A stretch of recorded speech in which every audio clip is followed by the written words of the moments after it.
back on the road this week. Oregon State, they're coming off a nice win against Cal. They played very well, particularly on offense. And so it'll be another difficult conference game, just like they are every week. If you were to say that at halfway point you'd be 5-1, obviously everyone wants to be 6-0, but I think 5-1 at the halfway point is a solid place to be. We're tied for, although it's very, very early still, tied for the South Division. The South Division race, and a couple other teams with one loss as well.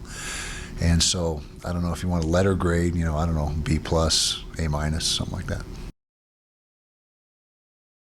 Running back, Armand Shine's done for the year, unfortunately.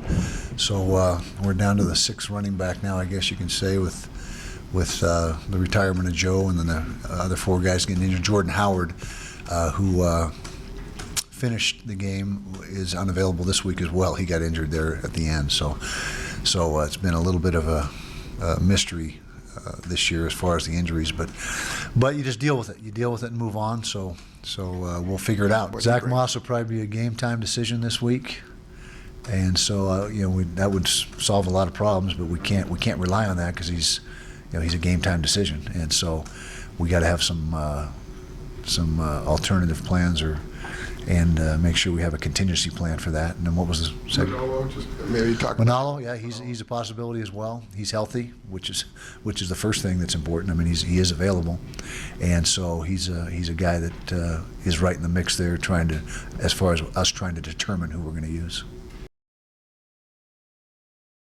I think we're going to have to, and that's what we're mulling over right now, is what makes the most sense. And we've got some guys on the team that have experience at running back in high school or what, JC, whatever the case may be. And so we're looking at any and all possibilities right now at running back. That was a discussion in staff meeting, and there's nothing to it right now. I wouldn't put anything out of the realm of possibility, though. Yeah, that'll come into play as well. You're right, and that and maybe more, the quarterback run game as well. I mean, we'll just have to look for any and all answers, because right now we're in a pretty desperate situation at running back.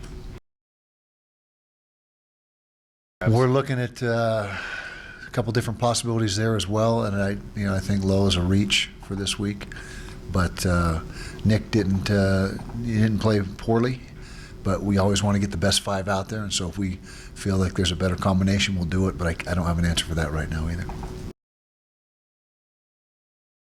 No, none whatsoever, and that's, the prevalent one's been the foot injury, the Liz Frank, but it's been a bunch of different things, and so, they're happening during games, and, so it's not like we're getting beat up in practice.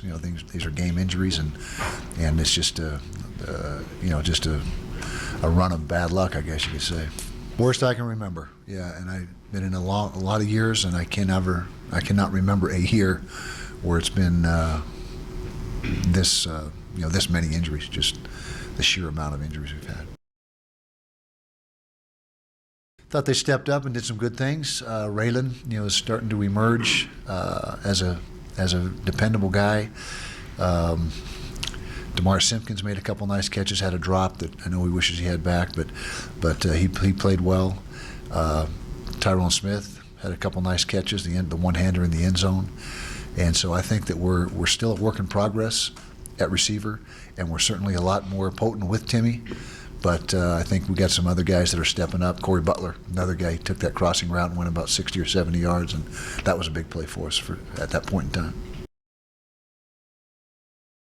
And we like our tight ends. Harrison and Moyai have been guys that have done a lot of good things for us, not only in the throw game, but running. In the run game, they're blocking things up pretty good. They're dependable blockers, and so I don't think it's any concerted effort to get them more involved. It's just whatever. It's a week to week thing. Some weeks they're more. They're just more targeted just because of what defensive structures we're seeing. Yeah, well, we've got a great relationship, and I just talked to him the other night, Saturday night, late, very late. But and congratulations to him, his first Pac-12 win since he got to since he's been at Oregon State. It was a nice win over Cal, really nice win. But we've maintained a very close relationship, and I don't know what to say any more than that. We're just close friends, and it's ongoing, and that's where we're at with that. Well, they're running the ball very effectively. In fact, that's what the big deal against Cal is they ran the football so well, and they got a big back. The Nall kid is a big physical back. They got really good schemes, run game wise. They a lot of misdirection, fly sweeps. I mean, they got a whole arsenal of run plays in their repertoire, and so you got to be ready for it all. That's the main thing they do is try to run the football. He's a thick kid, 6 feet, about 210 pounds, good runner. Hasn't thrown the ball a ton this year. They're not a drop back team. The drop back pass game, it's more play action boots and that type of thing. But he's doing a good job running their offense, and he's a quality player. It was very unnerving, and like I said, we were both frustrated, and we were just trying to get it solved. And credit Arizona. I mean, they do a great job with that. I mean, I wish we were as good at it as they are. And we, in the past years, we've got a lot of mileage out of that stemming with our defensive front.